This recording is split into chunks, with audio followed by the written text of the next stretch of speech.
Karya sastra mengandung beragam pesan moral yang dapat kita terapkan dalam kehidupan sehari-hari.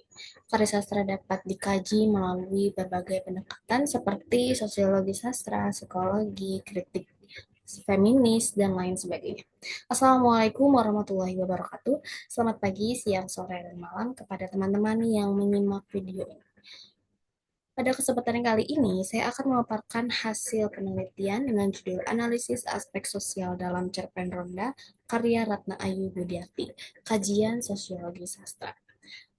Di sini kan saya sebelumnya terima kasih kepada Ibu Verina Meliasanti yang telah memberikan arahan dalam proses penyusunan makalah ini.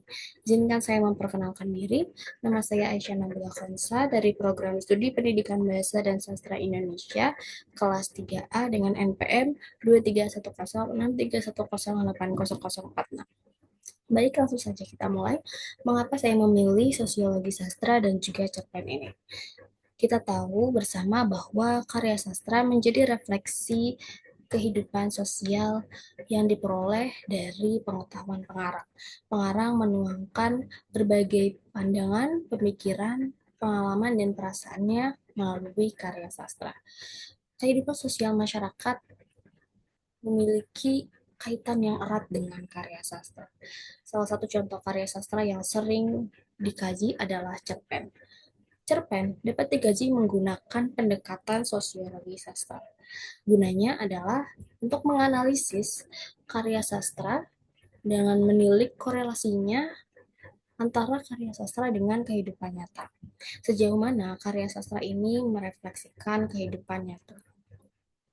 Berdasarkan hal-hal yang telah saya sebutkan, maka saya merumuskan beberapa permasalahan. Yang pertama yaitu bagaimana unsur-unsur intrinsik dalam cerpen Ronda karya Ratna Ayu Budiarti, dan yang kedua bagaimana gambaran aspek sosial pada cerpen Ronda karya Ratna Ayu Budiarti. Kemudian, siapakah pengarang dari cerpen Ronda? Beliau adalah Ratna Ayu Budiarti yang merupakan seorang penulis, seniman, sastrawan yang lahir pada tanggal 9 Februari tahun 1981. Beliau telah menghasilkan banyak sekali karya dimulai dari antologi cerpen, puisi, dan lain sebagainya yang tidak bisa saya sebutkan satu persatu. Seperti karyanya seperti 11 Hari Istimewa, Orasi Kue Serabi, Poligami, dan masih banyak lagi. Langsung saja kita mulai pada hasil analisis unsur intrinsik yang terkandung dalam cerpen Ronda. Saya menggunakan teori Burhan Nurgiantoro yang menyatakan bahwa analisis unsur intrinsik dalam cerpen terdiri dari tema, plot atau alur, tokoh, sudut pandang, bahasa, moral, dan lainnya. Yang pertama yaitu tema. Burhan Nurgiantoro membagi tema menjadi dua, yaitu tema mayor dan juga tema minor. Tema mayor atau tema utama yang diangkat oleh penulis dalam cerpen ini adalah ketidakadilan sosial yang seringkali dialami oleh perempuan. Khususnya dalam cerita ini yaitu perempuan dengan status sosial sebagai janda. Perempuan juga seringkali menjadi objek fantasi seksual. Tema minor atau tema tambahan yang ditonjolkan dalam cerpen ini oleh penulis adalah kesenjangan sosial dengan adanya perbedaan kelas sosial antar tokoh dalam cerita. Selain itu, penulis juga menyoroti adanya tindak penyelewengan kekuasaan yang dilakukan oleh Pak RT dalam cerita. Unsur intrinsik yang kedua yaitu plot atau alur, di mana pengarang menggunakan alur campuran yang memadukan antara kehidupan masa kini Marni dan juga kilas balik latar belakang kehidupan Marni.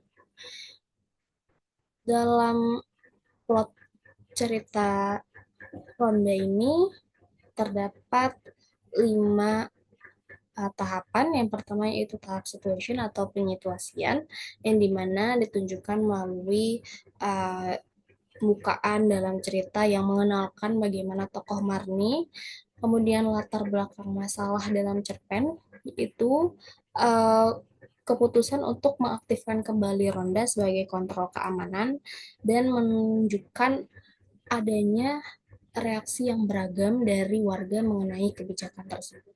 Tahapan kedua yaitu tahap pemunculan konflik, ditujukan dimulai dari tokoh Marni yang mengajukan keringanan terkait iuran pengganti ronda dan sikap Pak RT dalam menyikapi aduan Marni tersebut.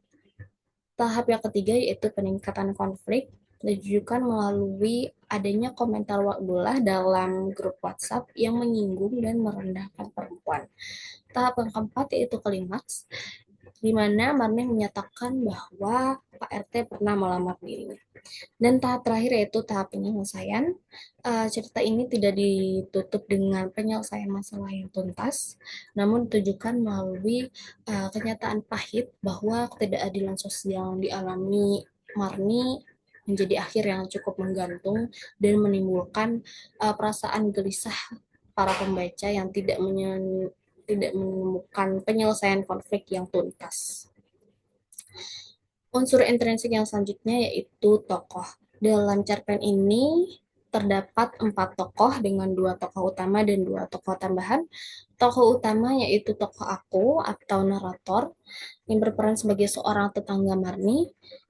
Ia memiliki sikap peduli dengan permasalahan sosial yang dialami Marni, memiliki jiwa yang religius, dan cukup peka dan perhatian dengan situasi dan kondisi sosial warga kampung yang ada dalam cerpen. Tokoh utama yang kedua yaitu Marni, seorang janda yang memiliki 2 anak. Status sosialnya sebagai seorang janda seringkali membawa perspektif negatif dari masyarakat, di mana kebanyakan masyarakat memandang bahwa seorang janda dapat menjadi ancaman bagi perempuan. Marni merupakan seorang ibu yang penyayang dan bertanggung jawab dalam mengurus keluarganya. Tokoh yang ketiga yaitu Wakdullah, tokoh tambahan yang merupakan seorang laki-laki tua yang terpandang dan religius di daerah tempat Marni tinggal. Pada cerpen ini, Wakdullah digambarkan sebagai seorang laki-laki yang memiliki sikap patriarki yang memandang perempuan dengan tidak baik. Tokoh yang terakhir yaitu Pak Doni atau Ketua RT. Dia merupakan seorang pemimpin yang menyalahgunakan kekuasaan untuk menindas kaum-kaum lemah seperti janda yaitu Marni. Unsur intrinsik berikutnya itu latar. Dalam cerpen ini digambarkan berlatar pada kampung kecil yang tidak disebutkan namanya, dan salah satu bagiannya menunjukkan cerita terjadi di rumah narator atau tokoh aku. Waktu terjadinya cerpen ini tidak dirincikan, namun melalui kutipan yang menunjukkan adanya penggunaan aplikasi WhatsApp, menunjukkan bahwa latar cerita terjadi pada masa kini, dan salah satu bagiannya menunjukkan adanya cerita yang terjadi pada pagi hari. Latar sosial budaya yang diangkat oleh penulis adalah gambaran masyarakat kampung yang memiliki pola pikir yang rendah, patriarki, serta penuh prasangka buruk terhadap perempuan. Contohnya seperti perempuan berstatus janda seperti Marni. Sudut pandang yang digunakan oleh penulis dalam menggambarkan cerita adalah sudut pandang persona pertama atau sudut pandang aku, di mana tokoh aku dalam cerita ini berperan sebagai tetangga Marni. Beliau berperan sebagai narator dalam cerita yang memberikan gambaran dan informasi penting dari sebagai seorang pengamat. Tokoh aku juga mengungkapkan permasalahan sosial yang terjadi dalam cerita, memberikan informasi penting mengenai masa lalu atau latar kehidupan Marni, sehingga menambah kesan yang cukup baik.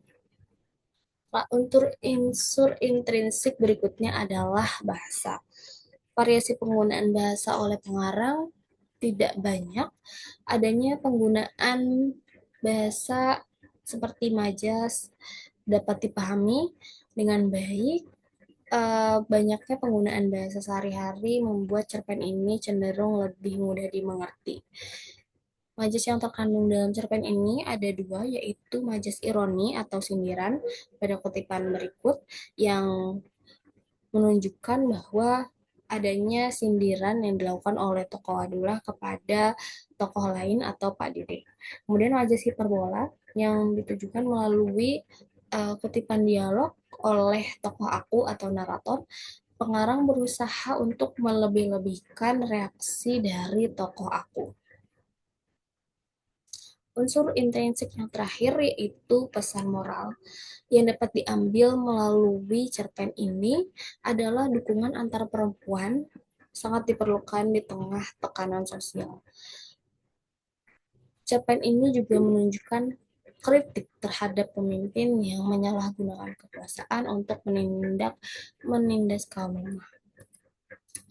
Yang selanjutnya yaitu analisis unsur ekstrinsik atau saya menggunakan teori John Hall yang menyatakan bahwa aspek sosial dalam telaah sosiologi sastra mencakup beberapa hal penting seperti moral, etika, keadaan ekonomi, cinta kasih, ketaatan beragama, dan yang terakhir latar pendidikan. Langsung saja aspek sosial yang pertama yaitu moral. Dalam cerpen ini menunjukkan beberapa nilai moral seperti yang pertama tanggung jawab yang ditujukan melalui tokoh Marni yang gigih dalam menghidupi keluarga kecilnya dan bertanggung jawab penuh dengan memprioritaskan keluarganya. Yang kedua yaitu musyawarah yang dilakukan oleh warga dalam cerpen ketika adanya permasalahan muncul. Dan dalam cerpen ini juga mengkritik bagaimana kekuasaan itu disalahgunakan oleh Pak RT. Aspek yang kedua yaitu etika. Dalam cerpen ini tokoh aku memberikan dukungan emosional kepada Marni yang menunjukkan adanya dukungan antar perempuan di tengah tekanan sosial. Dan yang kedua, yaitu kritik terhadap pandangan masyarakat yang patriarkis yang seringkali memandang perempuan melalui kacamata yang tidak baik. Yang ketiga yaitu aspek keadaan ekonomi. Dalam cerpen ini menunjukkan adanya kesenjangan ekonomi antar tokoh. Aspek keempat yaitu aspek cinta kasih, ditujukan melalui beberapa kutipan seperti kasih sayang seorang ibu, yaitu kasih sayang Marni, kemudian ketulusan yang diberikan oleh tokoh aku dalam mendukung tokoh Marni, dan yang terakhir dampak dari penolakan, di mana dalam cerpen ini tokoh Pak RT digambarkan sebagai seorang ketua RT yang pernah melamar Marni, kemudian ditolak, dan penolakan ini memberikan dampak yang negatif. Kemudian aspek yang kelima yaitu ketaatan beragama. Um, Tokoh Waldullah yang digambarkan sebagai tokoh yang religius menunjukkan bahwa perilakunya tidak sinkron antara pandangan warga dengan perilakunya. Seringkali hal itu terjadi bahkan di kehidupan nyata. Hal ini menjadi kritik bahwa perilaku tokoh yang religius seringkali tidak sejalan dengan pandangan masyarakat. Ketaatan beragama yang berikutnya ditujukan melalui pandangan atau refleksi tokoh aku terhadap suara kentongan atau ronda. Kemudian aspek sosial yang terakhir yaitu latar pendidikan. Penulis tidak menunjukkan secara langsung, namun dalam cerpen ini dituliskan bahwa antara pendidikan dan juga kesejahteraan memiliki keterkaitan, di mana tokoh Marni dalam cerita tidak dijelaskan memiliki pendidikan yang tinggi, dan akibat dari itu uh, pekerjaan dari tokoh Marni ini serabutan dan tidak memiliki kepastian. Baik,